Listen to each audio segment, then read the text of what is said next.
कहानी की शुरुआत जर्मनी से होती है, जहां टिम और लिव एक दूसरे के साथ एक सुखी विवाहित जीवन व्यतीत कर रहे होते हैं। लिव गर्भवती होती है और दोनों आने वाले बच्चे को लेकर अत्यंत उत्साहित रहते हैं। परंतु अचानक एक दुखद मोड़ आता है। लिव का गर्भपात हो जाता है। इस दुर्घटना के पश्चात टिम अपने काम में डूब जाता है। वह एक वीडियो गेम कंपनी में प्रोग्रामर है और अधिकांश समय स्क्रीन के सामने बिताने लगता है। वहीं लिव अंदर ही अंदर टूटने लगती है। पिछले 2 वर्षों से उनके रिश्ते में मौन और दूरी आ गई है। इन दिनों उनकी इमारत को एक बड़े काले कपड़े से ढक दिया गया है, क्योंकि मकान मालिक फ्रीडमैन वहां मरम्मत करवा रहा है। एक दिन टिम और लिव की सड़क पर उससे मुलाकात होती है, तो वह आश्वासन देता है कि काम शीघ्र पूरा हो जाएगा। तभी आसमान में कुछ हेलीकॉप्टर गुजरते हैं और दूर कहीं से काला धुआं उठता दिखाई देता है। पता चलता है कि बंदरगाह वाले इलाके में भीषण आग लग गई है। इसके बाद लिव बताती है कि उसने अपनी वैन गैराज से वापस ले ली है, परंतु वैन को देखकर वही पुराना दर्दनाक वाकया याद आ जाता है। लिव अब थक चुकी है। वह चाहती है कि दोनों फ्रांस जाकर एक नई जीवन की शुरुआत करें, लेकिन टिम स्पष्ट मना कर देता है। उसका कहना है कि वह पहले अपना प्रोजेक्ट पूरा करना चाहता है। इस बात से लिव और भी टूट जाती है। तभी ऑफिस से एक कॉल आ जाती है और टिम की बातचीत अधूरी रह जाती है। उसी रात लिव चुपचाप बिस्तर पर रोती है और तभी उनके घर के ऊपर एक अजीब सी काली बादल जैसी चीज दिखाई देती है। कुछ ही मिनटों बाद टिम देखता है कि उसका फोन दीवार की काली ईंटों से चिपक गया है। जब वह उसे खींचता है तो वह टुकड़ा वापस उसी जगह चिपक जाता है। तभी लिव माफी मांगने आती है और उसके हाथ में एक मग होता है। टिम उस मग से चम्मच उठाता है, जो तुरंत जाकर काली ईंटों पर चिपक जाती है। अब दोनों को समझ आता है कि ये ईंटें चुंबकीय हैं। वे कई धातु की चीजें दीवार पर फेंकते हैं और पुख्ता हो जाते हैं कि दीवार में किसी तरह की चुंबकीय शक्ति है।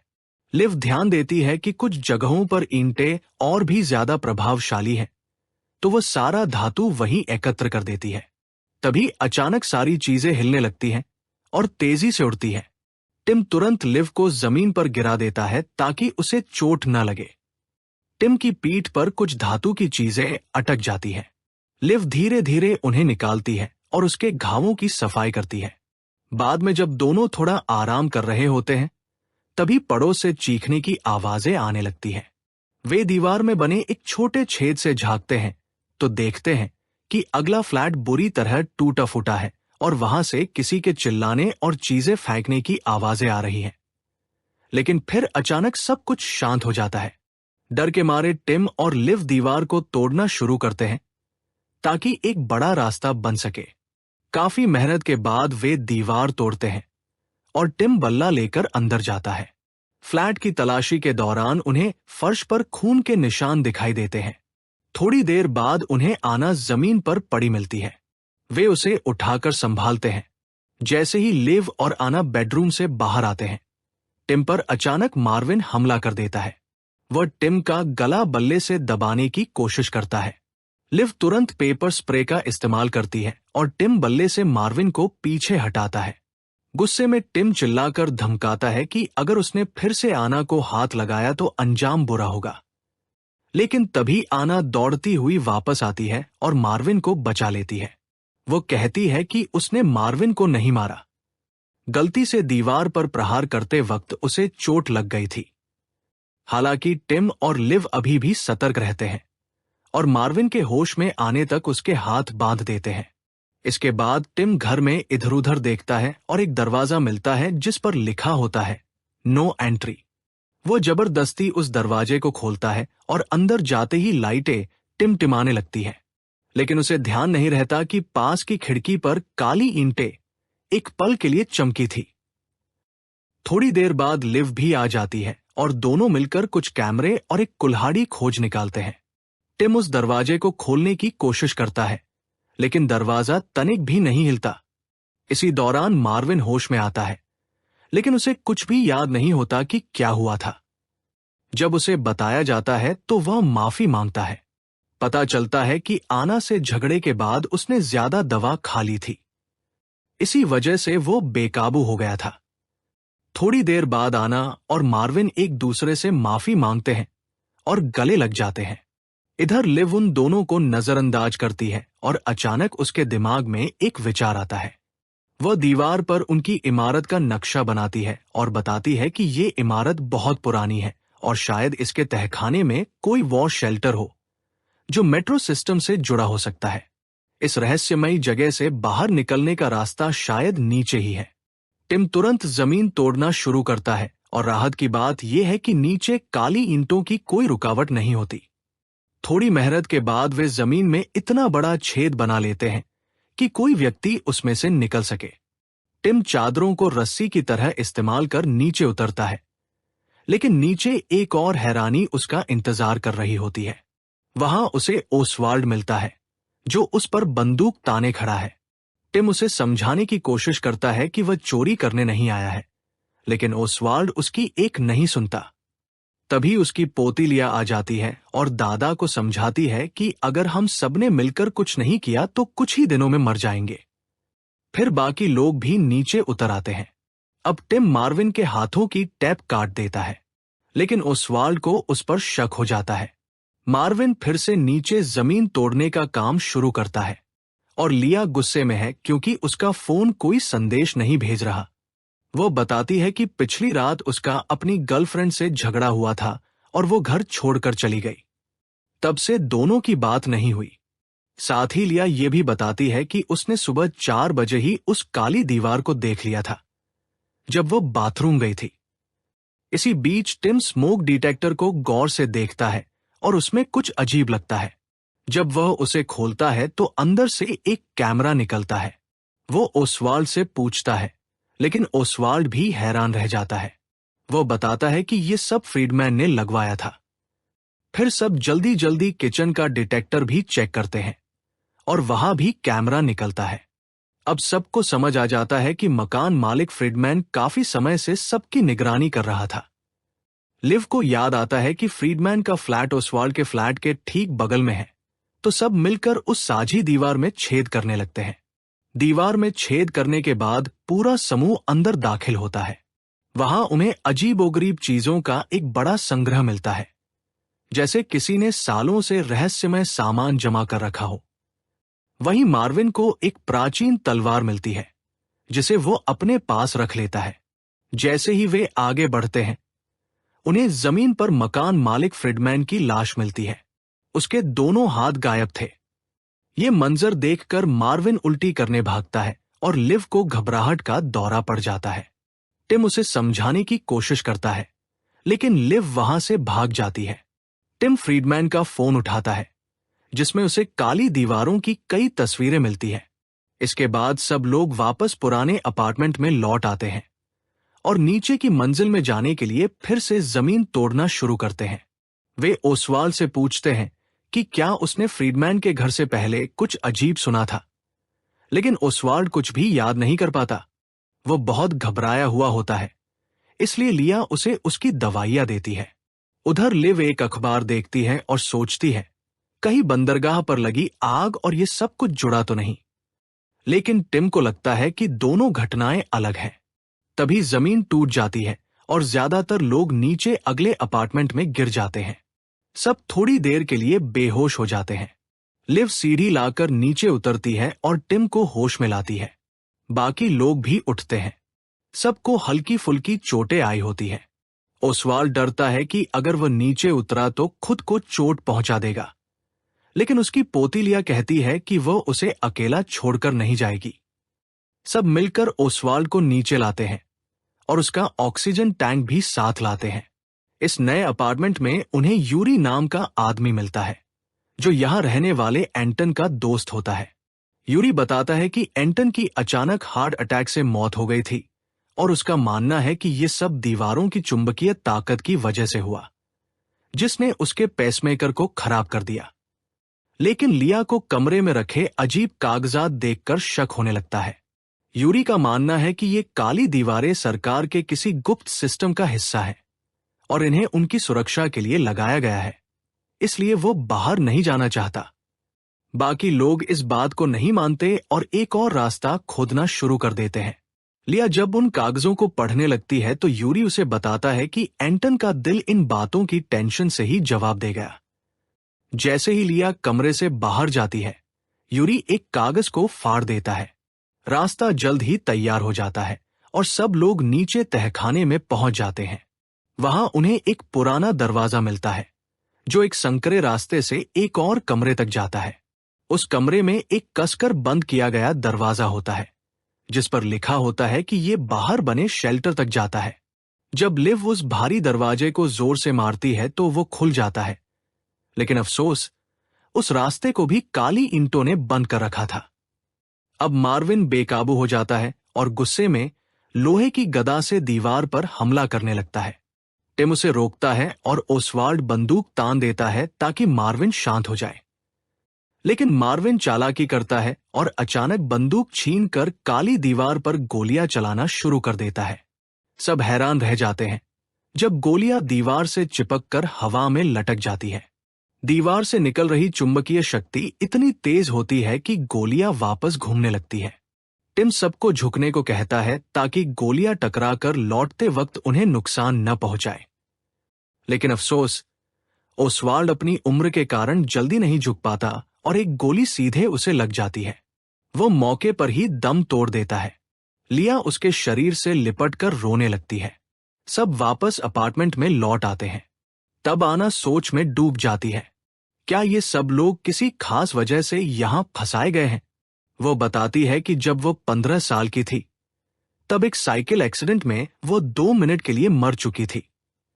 इसके बाद लिया बताती है कि उसकी मां की मौत कैंसर से हुई थी और यूरी चौंकाने वाली बात बताता है। वो पहले पुलिस अफसर था और ड्यूटी पर एक इंसान को मार चुका है। मार्विन अब साफ समझ चुका था कि ओसवाल्ड की मौत उसी की वजह से हुई है। वह बार बार माफी मांगता है, लेकिन अब कुछ बदला नहीं जा सकता। इधर लिव सबके सामने अपने दर्द को जाहिर करती है। वो बताती है कि कैसे उसने बच्चे को खो दिया था। लेकिन टिम यह सब सुनना नहीं चाहता और गुस्से में दूसरे कमरे में चला जाता है। लिव पीछे जाती है और दोनों के बीच जोरदार बहस शुरू हो जाती है। लिव कहती है कि अब सच का सामना करना ही होगा क्योंकि उन्हें नहीं पता कि जिंदा कब तक रहेंगे। टिम चिल्लाता है कि लिव चाहती थी कि वह एक रात में अपनी नौकरी छोड़ दे और लिव भी चिल्ला उठती है कि यह फैसला अचानक नहीं था। वह कहती है कि गर्भपात के बाद टिम ने उसे नजरअंदाज करना शुरू कर दिया था, सिर्फ अपने कंप्यूटर में खोया रहा और उसके दर्द की कभी परवाह ही नहीं की। लिव टूट चुकी थी, अकेले सब जहाल रही थी। आखिर में वह कहती है कि टिम ने उसे अकेला छोड़ दिया और वो कमरे से बाहर निकल जाती है। अब टिम खुद को संभालता है और तय करता है कि इस बार वह जिम्मेदारी निभाएगा। वो सबको वापस फ्रीडमैन के अपार्टमेंट में ले जाता है ताकि और सबूत ढूंढे जा सके। इधर लिया कहती है कि हमें एंटन के पुराने नोट्स भी चेक करने चाहिए, लेकिन यूरी टोकता है कि उसने सब पहले ही पढ़ लिए हैं। समूह अब 2 हिस्सों में बंट जाता है ताकि हर कोना अच्छे से देखा जा सके। लिया को एंटन के कागजात में एक डिजाइन दिखता है जो काली दीवार पर बने पैटर्न जैसा है। उसमें वो 4 खास जगहें भी दिखाई देती हैं जो लिव ने पहले नोटिस की थी। एंटन का विजिटिंग कार्ड बताता है कि वह एक नैनो डिफेंस कंपनी में काम करता था। इसका मतलब है कि शायद वो दीवारें नैनो बॉट से बनी हो। यूरी बताता है कि एंटन एक प्रोग्रामर था, लेकिन उसे उसके काम की डिटेल्स नहीं पता। एक दराज में उन्हें एंटन का टूटा हुआ लैपटॉप और फोन मिलता है। यूरी कहता है कि एंटन ने गुस्से में वो चीजें दीवार पर फेंक दी थी। वापस फ्रीडमैन के कमरे में टिम नोटिस करता है कि कमरा असल आकार से छोटा लग रहा है। वह दीवार थपथपाकर देखता है और पाता है कि दीवार खोखली है। तभी मार्विन को एक रिमोट मिलता है। जैसे ही वो उसे ऑन करता है, दीवार पर एक सेंसर सक्रिय हो जाता है, लेकिन आगे बढ़ने के लिए पासवर्ड चाहिए। टिम रिमोट पर धूल उड़ाता है और सबसे ज्यादा दबाए गए बटन पहचान लेता है। अब उनके पास सिर्फ 24 पासवर्ड कॉम्बिनेशन का अनुमान बचता है। लिया और लिव एंटन के कबाड़ में खोज करते हैं और उन्हें एक कागज पर कोड लिखा मिलता है। तभी यूरी अचानक हंसने लगता है और कहता है कि अगर वे दीवार खोलेंगे तो जानलेवा रेडिएशन अंदर आ सकता है। बात अधूरी ही थी कि आना दौड़ती हुई आती है और बताती है कि उन्हें कुछ मिल गया है। कई बार पासवर्ड ट्राई करने के बाद आखिरकार टिम सही पासवर्ड डालता है और दीवार में एक गुप्त दरवाजा खुल जाता है। अंदर वो कंप्यूटर सिस्टम मिलते हैं जिनसे स्मोक डिटेक्टर्स के अंदर लगे कैमरों से सबकी निगरानी की जा रही थी। जब आना, लिव और यूरी भी वहां पहुंचते हैं तो टिम सारा फुटेज चेक करने लगता है। फिर वो उस रात की रिकॉर्डिंग देखता है जब काली दीवार अचानक खिड़की पर प्रकट हुई थी, बस एक अंधेरे बादल के साथ। फिर वो एंटन की लाश की फुटेज देखता है जो उस जगह से अलग थी जहां यूरी ने बताया था कि उसे मिला था। जैसे ही लिव यूरी से सवाल करने के लिए मुड़ती है, वह गायब हो चुका होता है। मार्विन उसे ढूंढने निकलता है और उसी वक्त लिया एंटन के शरीर से स्कार्फ हटाती है। वहां काले निशान दिखाई देते हैं, जैसे कि उसके साथ जबरदस्ती या हिंसा हुई हो। तभी यूरी चुपचाप उसके पीछे आकर खड़ा हो जाता है। अब सब लोग उस कंप्यूटर रूम में होते हैं। वहां वे एंटन की एक पुरानी रिकॉर्डिंग देखते हैं जिसमें एंटन कैमरे के फ्रेम से बाहर है, लेकिन अचानक सीढ़ियों के पास लाइट्स चमकने लगती हैं और धूप अंदर आती है। इसका मतलब साफ है, एंटन ने कभी काली दीवार को खोलने में कामयाबी पाई थी। तभी वीडियो में कुछ और भयानक दिखता है। यूरी खुद एंटन को धक्का देता है और उसे गला दबाकर मार डालता है। इधर मार्विन जैसे ही एंटन के कमरे में पहुंचता है तो देखता है लिया की लाश जमीन पर पड़ी है और यूरी सारे कागजात जला रहा है। फिर यूरी हाथ में जलता हुआ कागज लेकर उसके पास आता है और कहता है कि ये दीवारें हमारी सुरक्षा के लिए हैं।